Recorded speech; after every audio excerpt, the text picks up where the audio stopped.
Hi everyone, today I'm going to be responding to a video made by a YouTuber called Hardell on her sexist workplace and their sexist policy. Sexist dress codes in the workplace are forcing women to dye their hair, wear high heels and keep reapplying makeup. As Hardell is a subscriber to queer ideology, it hasn't occurred to her to unite with other female co-workers against this sexist policy. What Ash has chosen to do instead is to negotiate an exception just for herself by claiming transgender identity, ultimately leaving a sexist policy intact. She's also very proud of this. I work in customer service and I have a required uniform. My company provides a few clothing options for its employees, but like many places, they're separated into two categories: men's and women's. I don't think that's acceptable for a workplace to officially have a policy that says women have to wear this, men have to wear this. Well, Nicola Thorpe was sent home from work for not wearing heels. She began a petition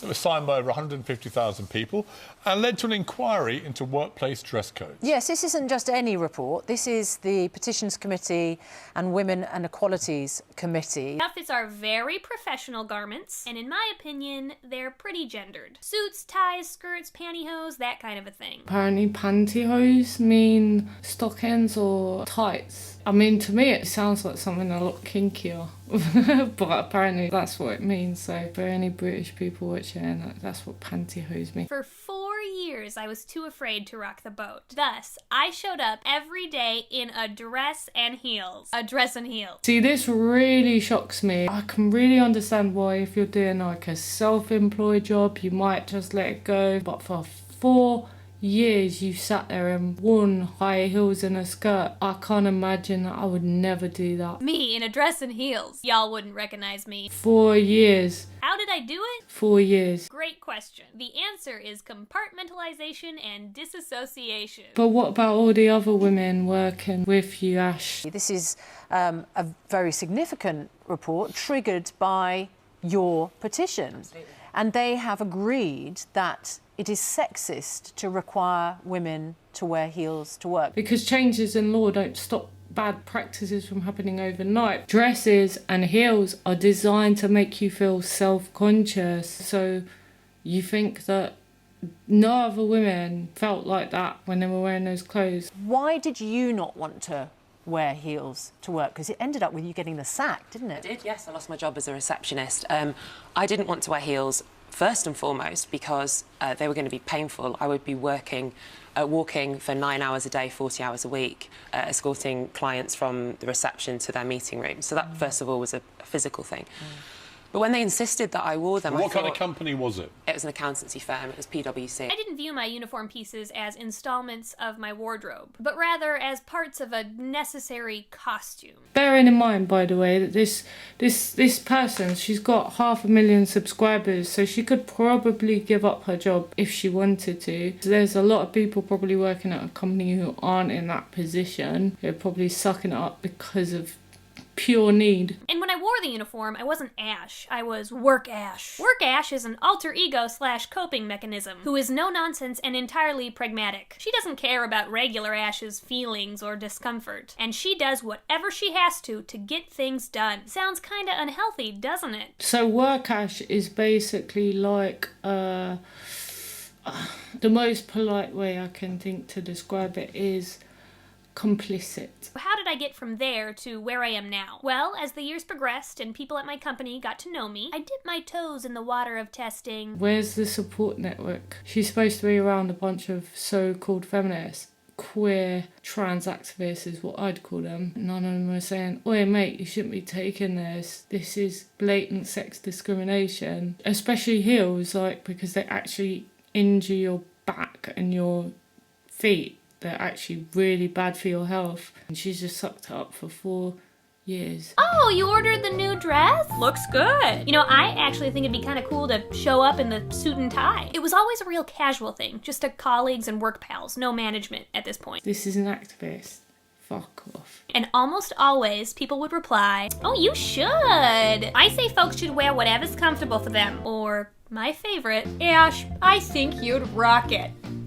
Girl." So people were encouraging you to wear what you like, but you seem to think that that's something to be made fun of. My confidence in the guy's outfit being a viable option for me started to grow. Then I booked my top surgery. As if getting top surgery somehow justifies her unreasonable desire to wear comfortable clothes. I figured soon I wouldn't even have the boobs to fit into lady things. It's ridiculous. Like, why shouldn't she just be able to wear comfortable clothes? Like, why isn't she challenging the fact that she's not allowed to wear comfortable clothes? Why does she have to get top surgery? It was time to turn my casual confessions of my personal desire into a formal inquiry. She's describing a very normal desire to want to wear comfortable clothes as if it's like some sort of kink. It's really weird. So I sent Human Resources an email disclosing my trans identity and asking if I could wear the clothes that would make me most comfortable. In the message, I told my company that I valued my position with them and that I was grateful to work there. Yeah, Ash, I think at this stage we've all established that you're an arse kisser. I don't think that's in doubt. Then I opened up in regards to my trans identity. But why do you have to disclose a trans identity just to wear comfortable clothes? And went on to explain that because of who I am, I might be more happy and myself at work if I could make a change in what I was wearing on the job. Why do you have to pour your heart out to your employer just to express that you want to wear clothes that make you feel comfortable? I emphasized that I cared about their input and approval. Arse kisser. Which is why I was asking, rather than just showing up in a tie, unannounced, being like, hey. Arse kisser.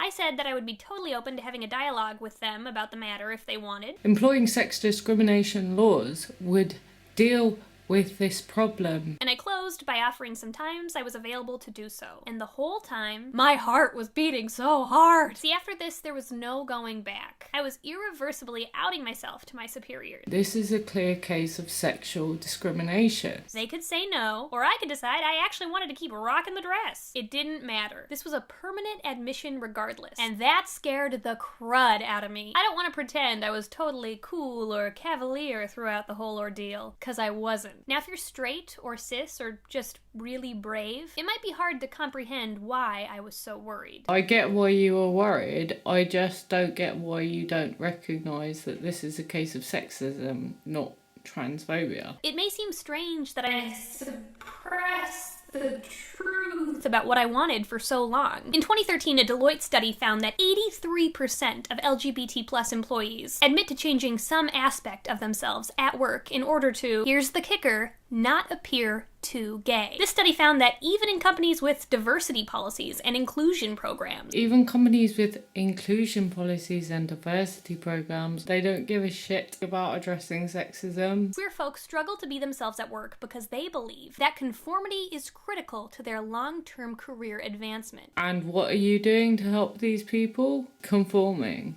That's what you're doing.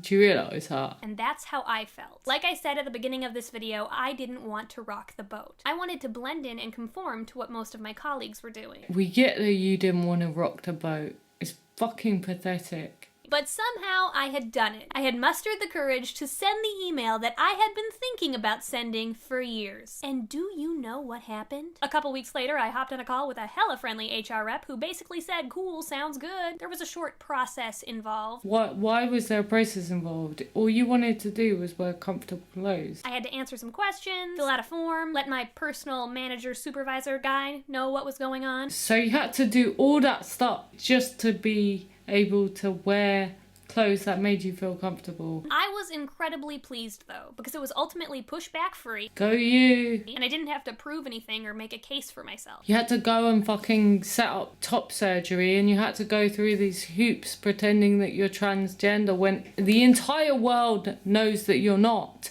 All because you can't fucking accept that you are oppressed on the basis of being female. That's what's going on here. Which was something I was originally worried about. While from then to now has been a largely positive affair, it hasn't been 100% without awkwardness or bumps. I'm telling you this because I don't want to do you the disservice of letting you set expectations for perfect if you're gonna try the same thing.